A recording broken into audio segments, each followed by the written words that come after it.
what a way to end a finals game. Game three, the WNBA Finals. A'ja Wilson, 34 points, 14 boards, and most importantly, a game winner in the face of Alyssa Thomas and DeWanna Bonner that they can take together as a family. One of the coldest moments you're going to see. Both of them handing that L back and forth over the winter months, talking about whose fault it was. They scarred for life on that one. That was a wild game, to say the least, as it felt like there were several mini games all in one. A lot of different subplots, from the very beginning where Jewel Lloyd just comes off the bench and decides that she's a human fireball and she's not going to miss threes. Hits 4 threes in the first quarter. Aces jump out to a 21-8 lead, and then Satu Sabali's like, yo, it ain't going down like that. Fires back.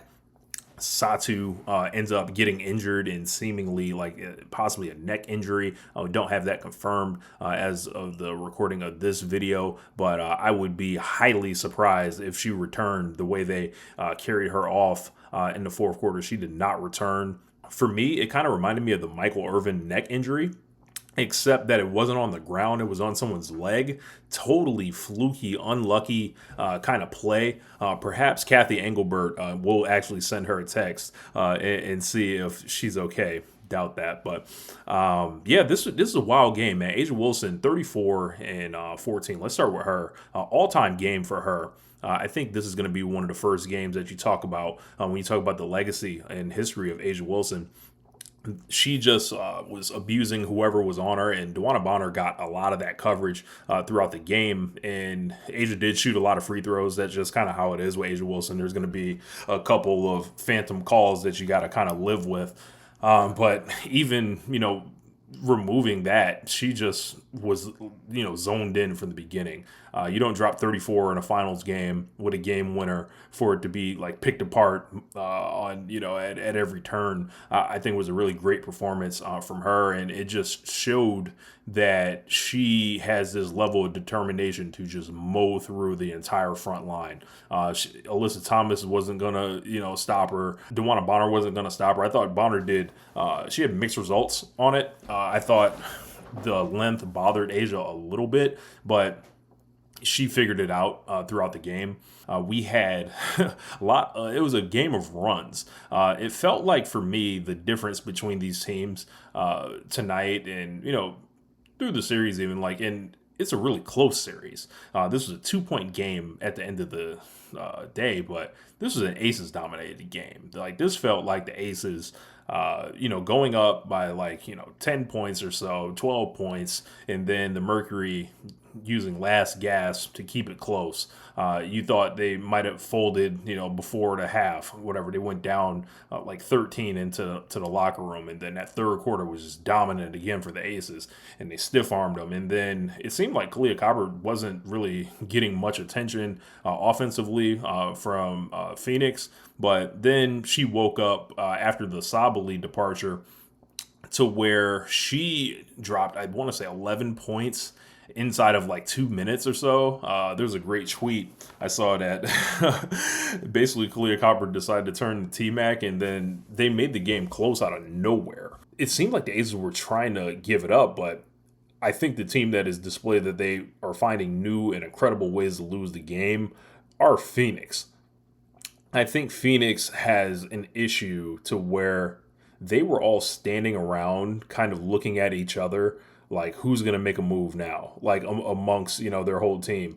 Alyssa Thomas only really particularly effective around 5 feet from the rim. The Aces, I could count a couple times, they were just treating her like she was Rajon Rondo and backing up 5 feet off of her and telling her, find something else to do.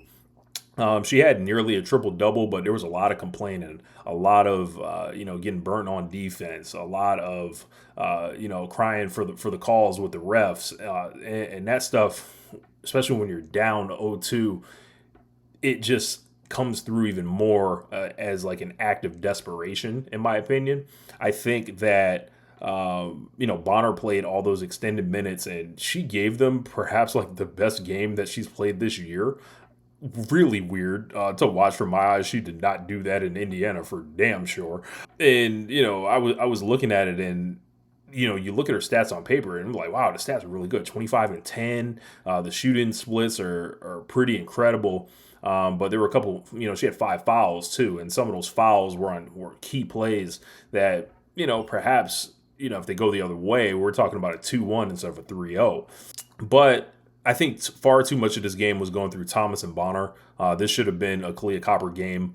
It felt like Copper, anytime she got it going, she kind of would convert defense into offense and really didn't really get much run for her. Sabali, was really great before she went out with, I believe she had 24 points, but that injury perhaps, dooms them anyway. And you look at Phoenix, they made it through, kind of a beat up Liberty team to get here. We know that Collier went down in the middle of the Lynx series and, they kind of, they didn't beat the greatest teams to get here. Like, as far as like, this was not peak Liberty. This was not peak Lynx to get there. So now they're getting against the Aces and, in the Aces case, it's almost like, wow, they're up 3-0. They're about to win a championship, seemingly with the departure of Kelsey Plum. And you think, well, how does that happen? Well, I think they had a great line on the broadcast. They said, well, Jewel Lloyd is not playing like a role player, seemingly, for the Aces. She's playing more like the player they expected her to be because, she had quite a few construction-like performances, for shooting the ball. And when she just decides she's on fire, that gives the Aces like an additional 15 to 20 points they weren't expecting. And with that, the rest of, whatever Kelsey was expected to give them, it falls between Jackie and Asia Wilson. Asia Wilson's always up for the challenge. She loves to score. She loves to, celebrate and yell for and-ones, and that really like fires her up. And I think, once she gets going with those, like, you're just in trouble, man. Like, in that last play that she had 5 seconds. She looked them in the eye and was like, I have the ball. I'm getting right to my spot. Step up. Caught them both. And, Bonner, the length, falls back, kind of gets caught. Thomas has to try to make up for her, but kind of is there a split second too late. And you got to tip your hat to an all-time great player right there that makes, the key shot and perhaps one that's going on her all-time highlight reel. And you got to wear that for the rest of eternity. It seems like the Mercury got their hearts taken, down 3-0. Not really anywhere to go for them but up.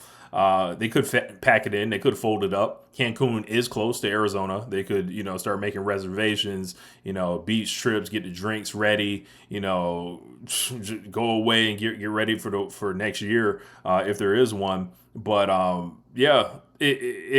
part of me is looking at this like, yo, the Storm gave the Aces all they wanted in the first round. The Fever gave the Aces all they wanted to the tune of an overtime game.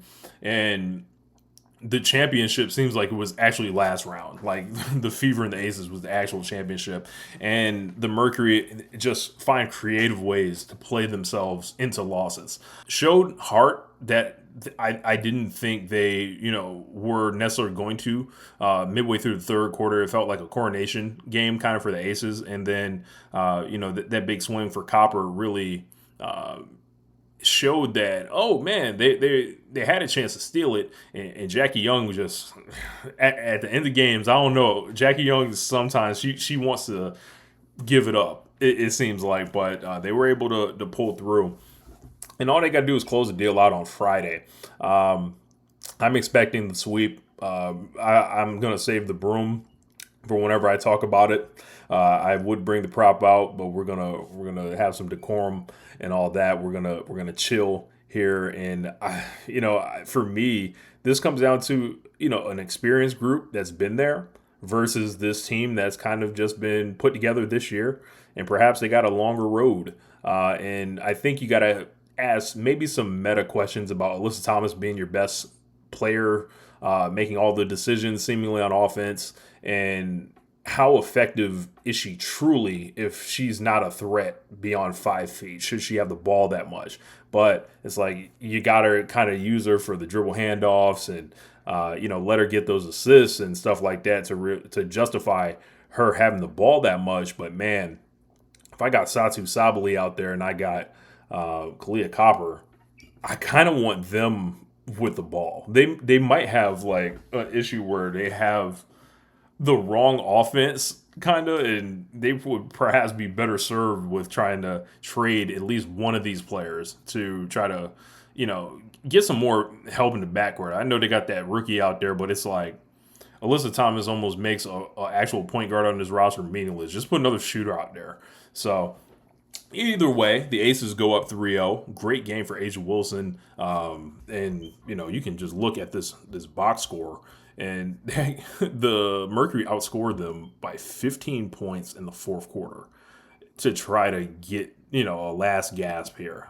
I think they're cooked. Hats off to the Aces for pulling that through. They're getting these contributions to winning without Kirsten Bell and Alyssa Smith. They're essentially just warm bodies out there. A combined 2 points for them, and a combined 6 fouls. So it's really, Jackie Young taking over the real point guard duties, and Gray moving over more to an off guard that has seemed to unlock something with this team.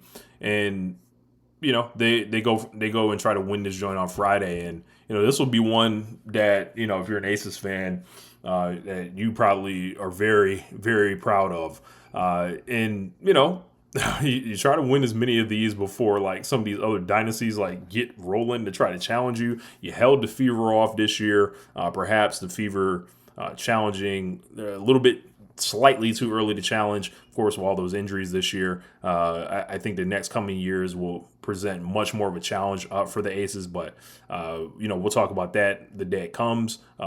This is almost, how do I dismount this? Do I just congratulate the Aces now? Do y'all want to congratulate the Aces now? So, and for me, DeWanna Bonner don't get to win. No, wrap this up, man. I'm up out of here. This is Rich. Peace. One lifetime.